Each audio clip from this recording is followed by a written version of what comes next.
Hi అండి. అందరికీ నమస్తే. నా ప్రాణం నువ్వేలే పార్ట్ 37. కృతి అశ్వత్‌తో ఒకవైపు షాపింగ్ చేస్తూ ఉంటారు. మినీ వైభవ్‌కి కాల్ చేసి మాట్లాడి, హమ్మయ్య! వాడిని రెచ్చగొట్టేశా. ఇక వాడు దాన్ని తీసుకుని వెళ్తాడు. నాకు బావకు మధ్య అది ఉండదు. అత్తయ్య ఇప్పుడు నాకు హ్యాపీగా ఉంది. పద షాపింగ్ చేద్దాం అని భార్గవిని తీసుకెళ్తుంది. ఇక కృతి చీరలు చూస్తూ ఉంటే రెప్ప వేయడం కూడా మర్చిపోయి కృతి వైపే చూస్తూ ఉంటాడు అశ్వత్. కృతి అశ్వత్ అలా చూస్తూ ఉంటే ఇబ్బందిగా అనిపించి, ఏంటి అశ్వత్ గారు అలా చూస్తున్నారు? మనం వచ్చింది షాపింగ్ చేయడానికి. ముందు ఆ పని చూడండి అంటుంది. అశ్వత్, నువ్వు చీరలు చూడు బంగారు, నేను నిన్ను చూస్తా అంటాడు కన్ను కొట్టి. దానికి కృతి సిగ్గుపడుతూ తలదించుకుని చీరలు చూస్తూ ఉంటే అశ్వత్ కృతి దగ్గరకు వెళ్ళి, బంగారం, నువ్వు ఇలా సిగ్గుపడకే బాబు, ఇక్కడే ముద్దు పెట్టేయాలి అనిపిస్తుంది అంటాడు. ఆ మాట వినగానే కృతి టక్కున తలెత్తి చూసి, మీ మధ్య బాగా అల్లరి చేస్తున్నారు. అశ్వత్, పర్వాలేదులే బంగారు, నీతోనేగా నేను చేసేది.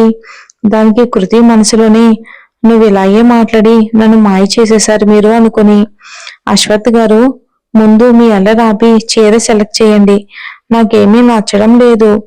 అశ్వత్, సరే దేవి గారి ఆజ్ఞాని నవ్వుతూ అప్రయత్నంగా అక్కడ బొమ్మకు వేసున్న అప్సరీని చూసి, వావ్ సూపర్ అని మనసులోనే అనుకుని సేల్స్ మ్యాన్ దగ్గరికి వెళ్ళి ఆ అప్సరీ తీసుకుని వచ్చి, బంగారం, ఓసారి ఈ డ్రెస్ ట్రై చేయి అంటాడు. కృతి ఆ డ్రెస్ తీసుకుని సరే అని ట్రయల్ రూమ్ లోకి వెళ్ళి ఆ అప్సరీ వేసుకుని వస్తుంది. అశ్వత్ వస్తున్న కృతిని చూసి, వావ్ సూపర్ అని అనకుండా ఉండలేకపోయాడు. బంగారం సూపర్ అని ఎక్కడున్నాడో కూడా మర్చిపోయి కృతి దగ్గరకు వెళ్ళి కళ్ళల్లో కళ్ళు పెట్టి చూసి టక్కున బొగ్గపై ముద్దు పెట్టి, రియల్లీ సూపర్, సో నైస్ బంగారు అంటాడు. ఆ మాటకి కృతి సిగ్గుపడుతూ, థ్యాంక్ యూ అశ్వత్ గారు. అశ్వత్ ఇంకా అలాగే ట్రాన్స్ లో ఉండి కృతిని హక్ చేసుకోబోతూ ఉంటే కృతి కంగారుగా అశ్వత్ గారు అని గట్టిగా తోస్తుంది. అశ్వత్ 2 అడుగులు వెనక్కి వేసి పడిపోబోయి ఆగి, ఏ దెయ్యం, ఏంటి ఆ తొయ్యడం, కాస్తుంటే కింద పడేవాణ్ణి అంటాడు అశ్వత్. కృతి, లేకపోతే ఏంటి, మనం ఎక్కడున్నామో మర్చిపోయి ఏంటి మీరు చేసే పని అంటుంది చిరుకోపంగా. అశ్వత్ కృతి దగ్గరకు వచ్చి నవ్వుతూ, నువ్వు ఇంత అందంగా నా ఎదురుగా ఉంటే నాకు ఎక్కడున్నామో ఏంటో ఎలా గుర్తుంటుంది బంగారం అంటాడు బుగ్గలపై గిల్లుతూ. కృతి, అబ్బా వదలండి అశ్వత్ గారు, ముందు చీరలు సెలెక్ట్ చేయండి. దానికి అశ్వత్ నవ్వుతూ చీరలు సెలెక్ట్ చేస్తాడు. కృతి కూడా అశ్వత్ కి కొన్ని డ్రెస్సులు సెలెక్ట్ చేసి సుమతి దగ్గరికి వెళ్ళి, అమ్మా మా షాపింగ్ అయిపోయింది అంటాడు. సుమతి, మాకు ఇంకా టైం పట్టేలా ఉంది అశ్వ, నువ్వు కృతి ఇంటికి వెళ్ళిపోండి అంటుంది. అశ్వత్ సరే అమ్మా అని కృతి చేయి పట్టుకుని వెళ్తూ ఉంటారు. మిని, ఈ వైభవ్ ఇంకా రాలేదేంటి, వీళ్ళ ఇంటికి వెళ్తే నా ప్లాన్ అంతా కూడా పాడైపోతుంది, వాడు వచ్చే వరకు వీళ్ళని వెళ్ళనివ్వకూడదు అని వెళ్తున్న అశ్వత్ దగ్గరికి వెళ్ళి, బావా బావా, నాకు ఏదీ నచ్చడం లేదు, నువ్వు సెలెక్ట్ చేయవా ప్లీజ్ అంటుంది. అశ్వత్, నో, పిన్ ఉంది కదా, తను సెలెక్ట్ చేస్తుంది, వెళ్ళు నాకు పని ఉంది అంటాడు. మిని, బావ వినేలా లేడే, ఇప్పుడు ఎలా అని సుమతి వైపు చూసి, అత్తయ్య మీరేనా చెప్పండి అంటుంది. సుమతి, వెళ్ళాశు, తనంతలా అడుగుతుంది కదా అంటుంది.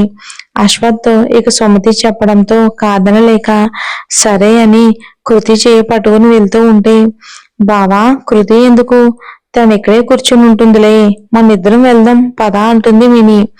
అశ్వత్, తను వస్తేనే నేను కూడా వచ్చేది, లేదంటే నీ డ్రెస్లేవో నువ్వే చూసుకో అంటాడు. మిని, ఇంకెంతసేపు ఉంటుందిలే బావా నీ పక్కన అని అనుకుని సరే సరే రండి అని తీసుకుని వెళ్తుంది. అశ్వత్ కాసేపు చూసి, ఈ చీర ఎలా ఉంది అంటాడు. మిని, వావ్ సూపర్ బావా, ఇలా ఇవ్వు ట్రై చేసి చూస్తాను అంటుంది.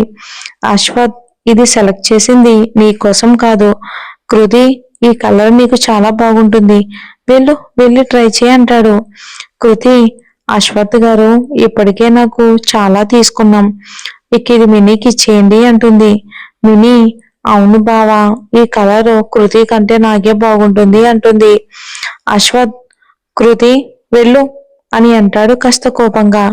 కృతి బాబోయ్, ఈయన గారికి కోపం వచ్చినట్టుంది అనుకుని సైలెంట్ గా ఏం మాట్లాడకుండా చైర్ తీసుకుని ట్రయల్ రూమ్ లోకి వెళ్ళిపోతుంది.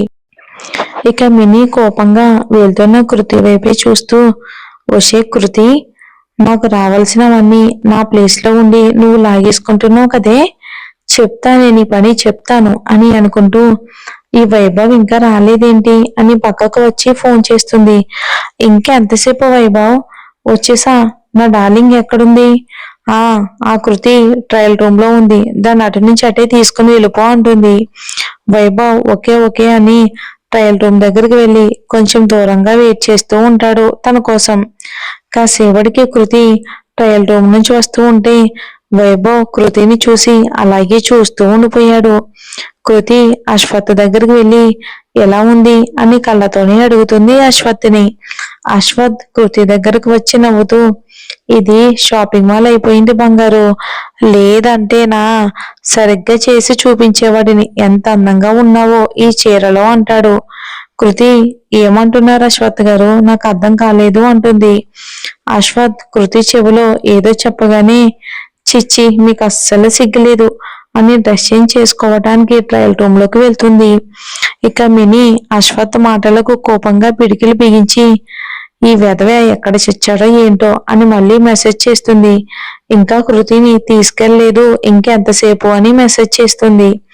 వైభవ్, ఎలా తీసుకెళ్ళను, ఆ అశ్వత్ కృతి చుట్టూనే తిరుగుతూ ఉంటే ఎలా తీసుకెళ్ళను, అతన్ని పక్కకు తీసుకుని వెళ్ళు అని మెసేజ్ చేస్తాడు.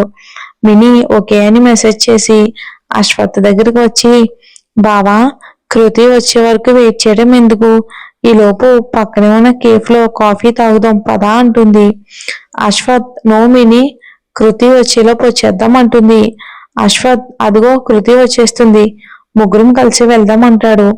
మినీ మినీ మనసులోనే, మీ ఇద్దరు నా ఎదురుగా రొమాన్స్ చేస్తూ ఉంటే చూడటానికా, చి, ఇది ఇంకాసేపు లేటుగా వచ్చుంటే బాగున్నాను, నా ప్లాన్ అంతా పాడు చేసింది, వీడు ఇంకా దీన్ని తీసుకుని వెళ్ళలేదు, వీడికి వైభవాన్ని కాకుండా యతవాన్ని పెట్టుంటే సరిపోయేది అని వైభవ్ని మనసులో కసితీరా తిట్టుకుని ఇంతలో ఒక దొంగ వచ్చి కృతి మెడలో ఉన్న చైన్ లాక్కుని వెళ్తాడు.